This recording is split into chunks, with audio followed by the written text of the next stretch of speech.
नमस्कार। प्रस्तुत है आज का चिंतन। समस्या। अनीति से तुरंत लाभ और ईमानदारी से जब तत्काल घाटा दिखता है तो क्यों न उस रास्ते पर चला जाए जिससे कम समय एवं श्रम में अधिक लाभ पहुंचता हो। उत्कृष्टता का समर्थन क्यों किया जाए। समाधान। यह मान्यता एकांगी है, अधूरी एवं अविवेकपूर्ण है।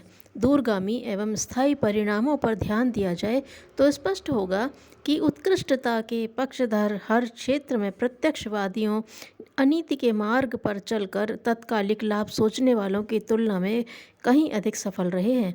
भौतिक अथवा आध्यात्मिक दोनों ही क्षेत्रों में सफलता के शिखर पर पहुंचने वाले व्यक्ति उत्कृष्टता के न केवल समर्थक रहे वरन अपने प्रत्येक क्रियाकलाप में व्यवहार में उसका समावेश किया। नीति के मार्ग पर चलने वालों को अभीष्ट लक्ष्य की प्राप्ति के लिए पुरुषार्थ, मनोयोग एवं धैर्य तीनों की आवश्यकता पड़ती है।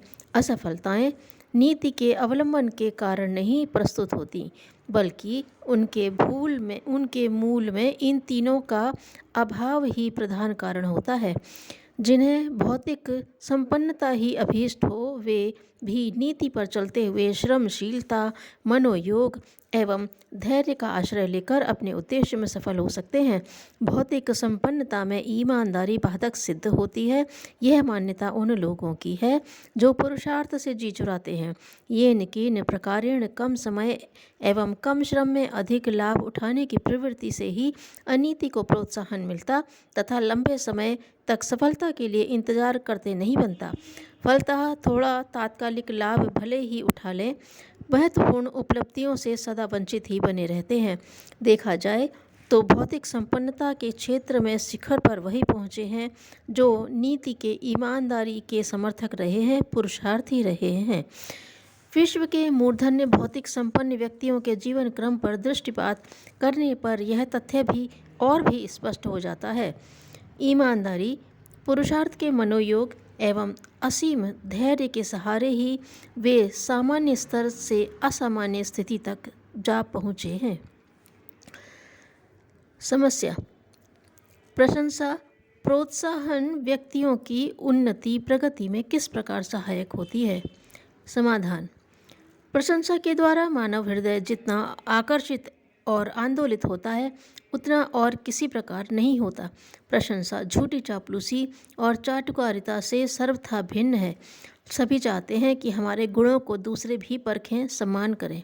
प्रशंसा प्रोत्साहन द्वारा अनेक व्यक्तियों को ऊंचा उठाने, आगे बढ़ाने में सहायक बनने का सत्प्रयोजन पूरा किया जा सकता है। इसका जादू सभी पर प्रभाव डालता है। हो सकता है कि कोई क्रियाशील व्यक्ति आपकी प्रशंसा प्रोत्साहन पाकर अभावों प्रतिकूलताओं के बीच भी आगे बढ़ने का साहस नए सिरे से जुटा ले और उन्नति के प्रकाशपूर्ण पथ पर चलता हुआ एक दिन ऊंची चोटी पर जा पहुँचे। इस महान कर्म साधना में आप भी अनायास ही पुण्य के भागीदार बन बैठेंगे। अनेक ऐसे लोग जो व्यक्तिगत रूप से उन्नतिशील होते हैं और जिनमें योग्यता के अंकुर विद्यमान होते हैं, समीपस्थ लोगों की झिड़क, तिरस्कार, उपेक्षा के कारण दब जाते हैं। उनका मन मर जाता है और वे उसी को अपनी नियति मान बैठते हैं। उनके गुणों को परख कर प्रशंसा प्रोत्साहन के दो शब्द उनके कानों में डालने की कंजूसी न की जाए तो इन्हीं थोड़े शब्दों का रस ही उनके अंतःकरण को ऊंचे स्तर की तृप्ति देता है जिससे उनकी सारी थकान मिट जाती है, स्फूर्ति और उमंग उमड़ पड़ती है। उन्नति के अवरुद्ध स्रोत खुल जाते हैं, अविकसित सतवृत्तियाँ प्रस्फुटित हो जाती हैं, छिपी योग्यताएं जागृत हो जाती हैं और निराशा के अंधकार में उन्हें पुनः आशा का दीपक जगमगाता दृष्टिगोचर होने लगता है। प्रशंसा के उपरांत यह परामर्श भी दिया जा सकता है कि उसमें जो थोड़े बहुत दोष दुर्गुण हैं उन्हें किस प्रकार छोड़े, अधिक प्रतिभावान बने। यदि आप दूसरों के मुरझाए हृदय को सींचने का, कानों की राह आत्माओं को अमृत पिलाने का धर्म कृत्य करते हैं तो परोपकारी मेघों जैसे ही श्रेय के भागी हैं। समस्या। शुभ कार्य के लिए शुभ अशुभ दिनों का विचार किस प्रकार करना चाहिए। समाधान। किसी दिन को शुभ और किसी दिन को अशुभ माना जाना स्पष्ट रूप से एक अंधविश्वास है। इसके पीछे किसी प्रकार का विवेक सम्मत तर्क नहीं है। विद्वानों का कहना है कि शुभ कार्यों के लिए हर दिन शुभ और अशुभ कार्यों के लिए हर दिन अशुभ है। शुभ अशुभ दिन का विचार करना ही है तो वह केवल अशुभ कार्यों के लिए ही करना ठीक है।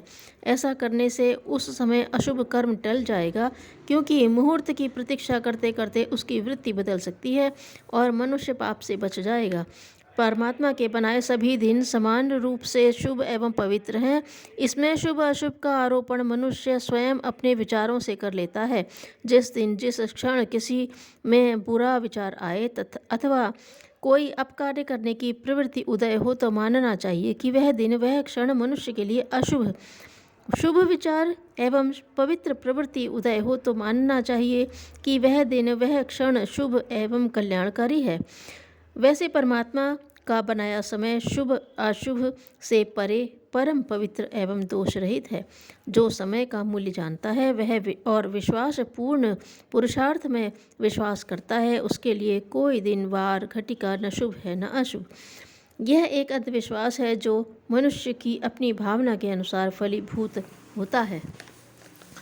समस्या: आत्मोत्कर्ष का उद्देश्य क्या है और इसके लिए क्या करना चाहिए?